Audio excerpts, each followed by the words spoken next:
Joseph's rise to power. What was Joseph's greatest ability?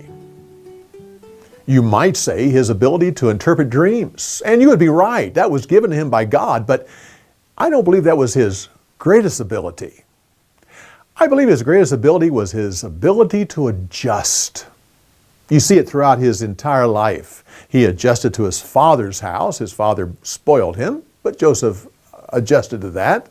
He was sold by his brothers. Joseph probably fought against that, but he had to adjust and adjust quick. And then you see him traveling down into Egypt, just being a slave and probably abused by those that were taking him down there. And then finally put on the block and sold into Potiphar's house. Remember, Potiphar did not give him a position of authority right away.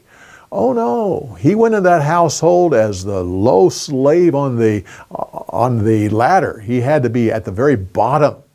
But he climbed that ladder. He adjusted. He moved up and proved himself and finally had to adjust to being a part of Potiphar's family. And then had to adjust to being falsely accused, put into prison. Big adjustment. He had to adjust when he was taken to the royal court and finally dealing with his brothers. His greatest ability was his ability to adjust. We can learn from that. The other thing he had was organizational skills. But where did he get that? Oh, I'm sure that God gave him aptitude for that when he was born, but Jacob probably taught him organizational skills. After all, he was the favorite of his father. So Jacob was probably grooming him to take over, or at least to take on great responsibilities, had to train him to be an organizer. But also when he went to Potiphar's house, there Potiphar, once it was chosen that Joseph would be the one that would be the main servant, Potiphar invested in him. Joseph had to learn language.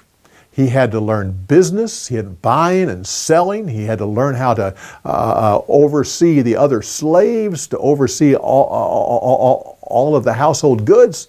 Potiphar had to train him to do all these things.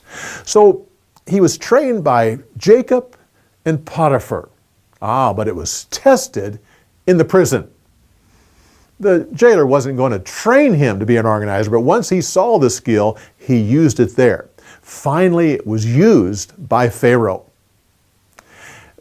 Talking about the prison, you find it interesting, the fact that no one could serve Pharaoh who was a commoner or a slave. No, the only people that could serve Pharaoh were members of the royal family, or the families of the nobility, or the priestly families. So when one of these would go to prison, they couldn't go just to a common prison, they had to go to a royal prison. So there were two different types of prison. Joseph was put into the royal prison. Again, it shows the Potiphar's care for Joseph, not to just put him in a rough, common prison, but put him into the royal one because he treated him like a son. And that's, of course, where he met the servants of Pharaoh. You may have a vision of Pharaoh's dreams when you see those cows coming out of the water. I know I picture cows, but that's not what it was at all. There was only one animal that would come out of the water and graze in the field, and it was not cows. It was what's called a river horse, or you and I might know it as a hippopotamus. That kind of changes your thoughts about Pharaoh's dreams, doesn't it?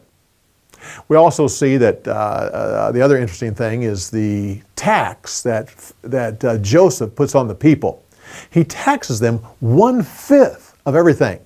That was extremely high.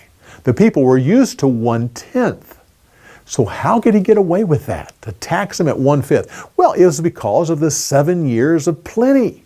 The people had so much that the price of grain was so low. And for Pharaoh to increase the cost, the amount of grain was not considered out of line, because it was not worth that much, because there was just so much of it. The people did not feel the pain. I'm sure they complained about it, but it wasn't anything to cause a revolution. You might say this is the ultimate in inside trading. Inside trading is that you realize that the price is low, so you buy, knowing that the price is going to go up. Joseph had inside information. He was able to collect this grain when the people knew the price was low, and he could raise the amount of taxes to bring all this in, because he knew the prices were going to go extremely high, and they did. You might wonder why Pharaoh treated Joseph's family so good in the next story. Well, so he should. Joseph made him rich. Joseph collected everything. By the time he was done, Pharaoh owned it all. What a man. Well, come back when we give you more insights on the story.